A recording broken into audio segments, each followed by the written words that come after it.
Greetings and welcome to yet another episode of Man Cave Meals. Today we are going to make bread, and bread making is something I've never really done by hand. I've been quite satisfied with bread machine bread for a long time, but I've been doing a little bit of research into homemade artisan breads, and I've discovered a few things that I want to try. And the first thing I came across was this concept called baker's percentages, where if you know what these percentages are, you supposedly don't really need a recipe.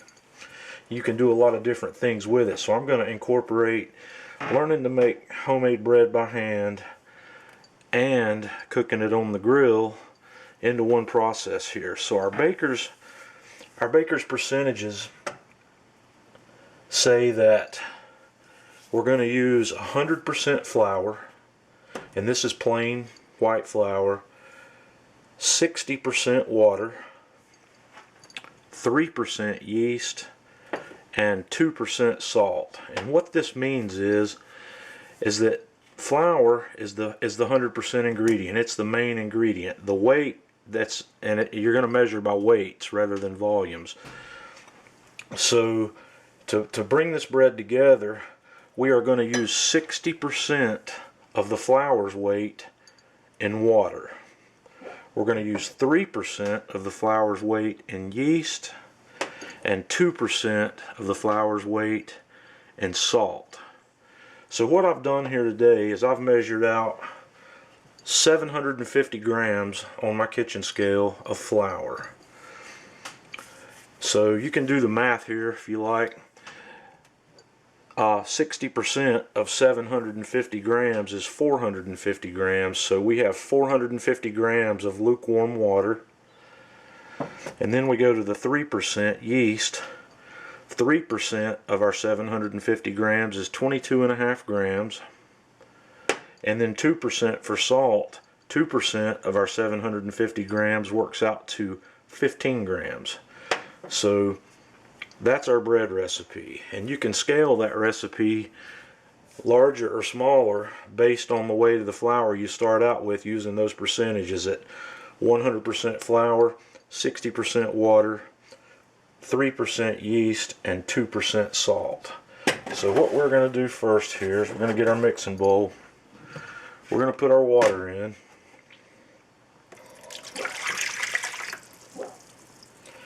And then we are going to dissolve our yeast in the water.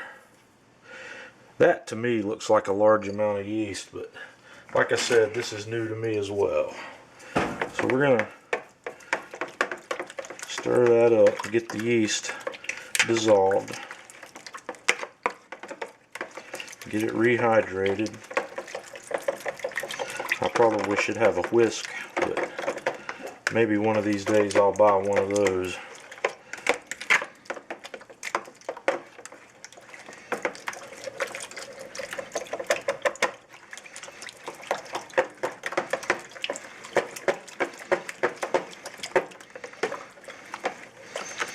You just want to get most of those clumps worked out.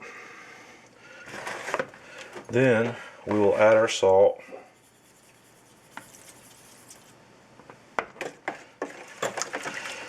Stir it and make sure the salt gets dissolved completely.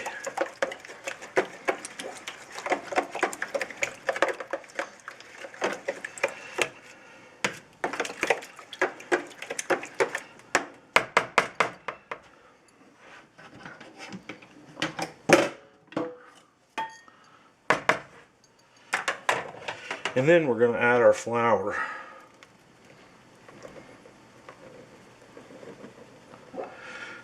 Going to mix it in a little at a time. All we want to do here is this is also a no-knead bread recipe, and we'll talk about that here a little bit more. All we want to do is get the dough wet and get all the dough wet, all the flour.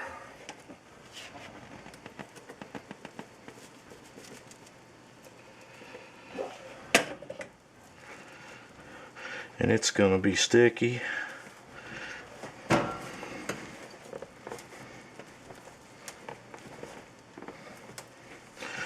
So like I said, we're going to get all the dough hydrated.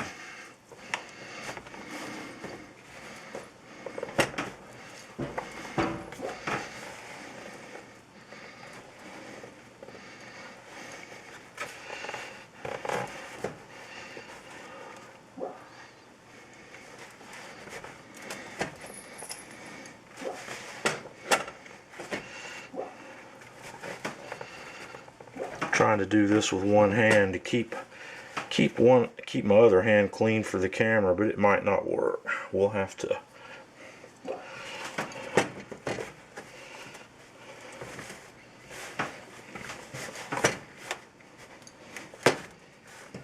just keep working this. We're not gonna have to do a whole lot with it.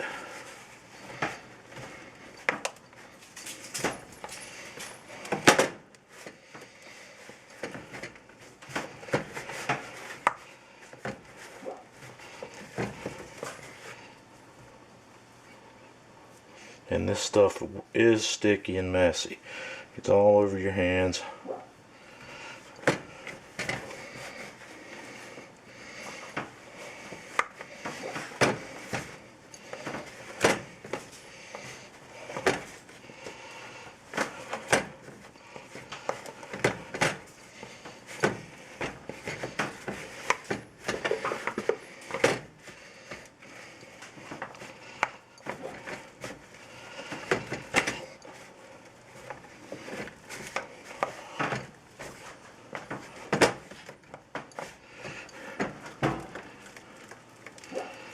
And we've got a pretty healthy sized hunk of dough here.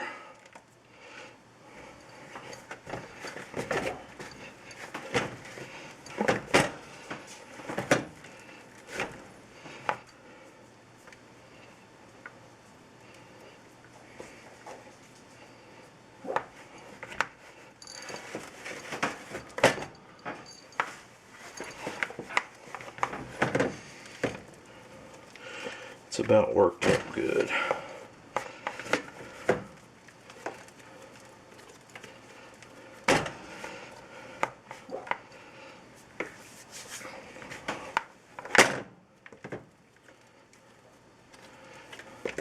Okay, what we're going to do now is just cover that up.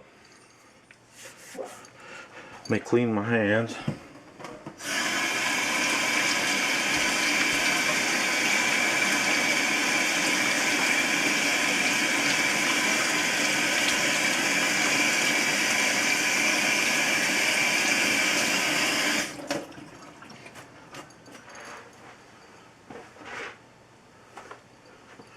We're just going to cover this up with a towel and let it sit for 2 hours or so and let it rise. And it will rise up, and we'll come back after it's risen and we'll punch it back down a little bit, and then we'll put that in the refrigerator overnight, because since we didn't do the kneading, it's got to do its own thing, and it takes 8 to 12 hours. And we'll come back tomorrow and get that out and form a loaf of bread, cook it on the grill. But I will come back here in about 2 hours or so and show you where we are. Okay, we're about 3 hours or so. We let this dough rise. What we're going to do now is transfer it to a different bowl. I'm going to put it in a stainless steel bowl here. I'm going to spray it with a little oil. And we're going to put that, we're going to kind of punch that down a little bit and move this guy over to the refrigerator overnight.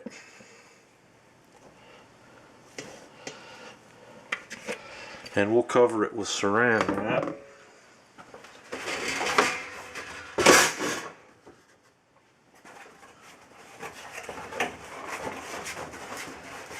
We're going to let that sit in the refrigerator overnight and continue to ferment, kind of a cool ferment. And we'll get it back out tomorrow, let it come back up to room temperature and let it rise again. And then we'll put it on a piece of parchment paper and let it rise, and then we'll get it on the grill and cook a big old loaf of bread. Okay, welcome back. We have had the bread in the refrigerator about 12 hours, and I pulled it out about 2 hours ago to let it warm back up. And we are going to continue on here. First thing we're going to do, we're going to toss a little flour on top of this.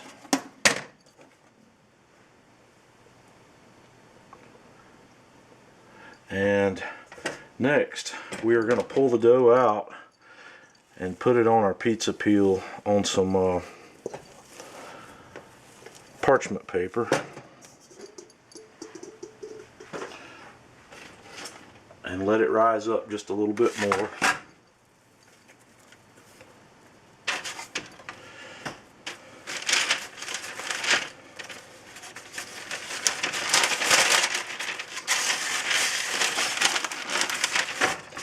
And spread a little bit of that flour on the parchment paper.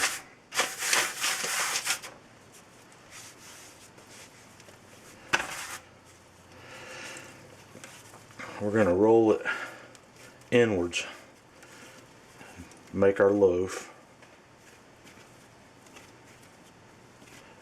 to create some tension on the top.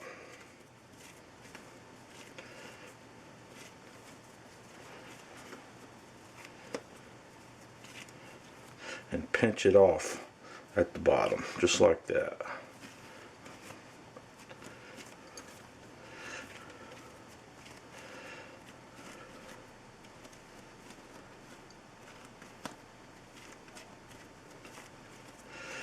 And then we're going to let it sit here and rise back up for another hour or so, and then we're going to take it out and put it on the grill. So we will be back. Okay, while our bread's rising up, we're going to get our grill ready. We're going to use a starter cube and get it going. We're going to target our temperature for this bread between 4 and 450. So I'm going to light up the charcoal.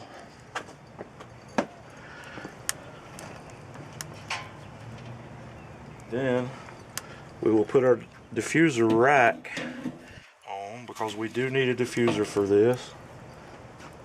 We're going to use our pizza pan as a diffuser.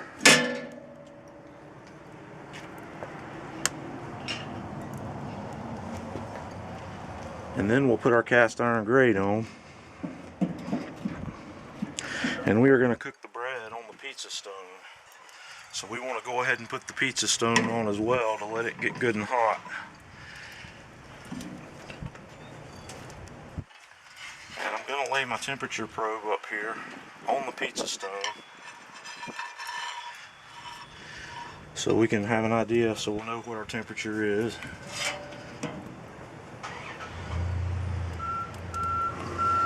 And while that bread's rising, while our temperature's coming up here in the grill, we'll let the bread rise a little bit more, and then we'll bring it out and put it on. Okay, our grill's about ready to go. I brought the bread out and we scored the top of it. As you can see, my grill is up to right at about 400 degrees, and you can see it's reading 400. My dome temp there is reading about 340, so it's still 50 to 60 degrees off on the dome temp. So we're gonna open this boy up now and put this bread on here and get started. The stone's good and hot.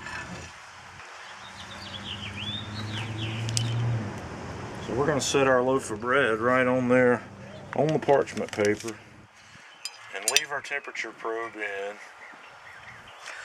and close it up. And we're going to park this grill between, somewhere probably around 425 degrees.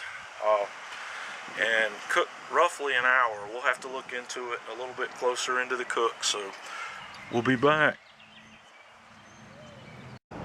Okay, we're at about the 30-minute mark on the bread. We're going to have a peek at it and take its temperature. See where we are. We're looking for about a internal temperature of 200 degrees or so.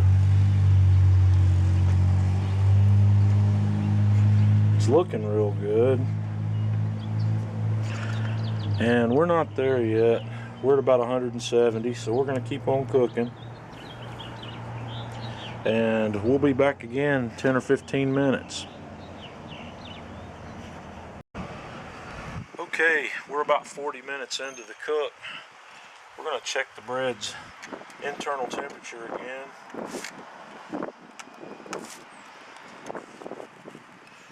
We are looking for approximately 200 degrees, and I believe we're about there.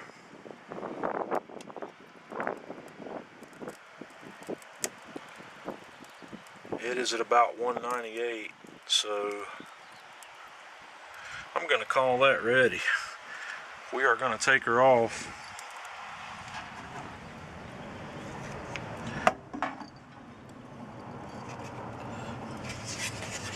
I'm going to grab our little parchment paper here, slide that loaf right up on there, and we're going to take this bad boy inside and let it cool for a little while, and then it does have the hollow thump sound, so we're going to take it inside and let it cool, and we'll slice into it in just a little bit. Okay, we've let our bread cool, so we're going to cut into it, see what we've got. And like I said before, this is the first time I've tried anything like this. I've been a bread machine nut for a long time, so this is new. It's not the prettiest loaf of artisan bread I've ever seen, but it sure does smell good. It's got a pretty hard crust on it, so let's cut through there and see what we have. The texture is a little dense. We're going to cut another piece off of there, and it's still warm. It's not completely cold.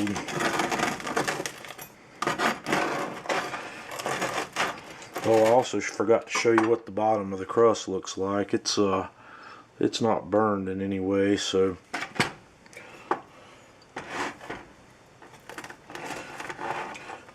our goal today, for me, as far as I'm concerned, is learning the process and seeing how well this cooker will cook this. So let's have a taste of this.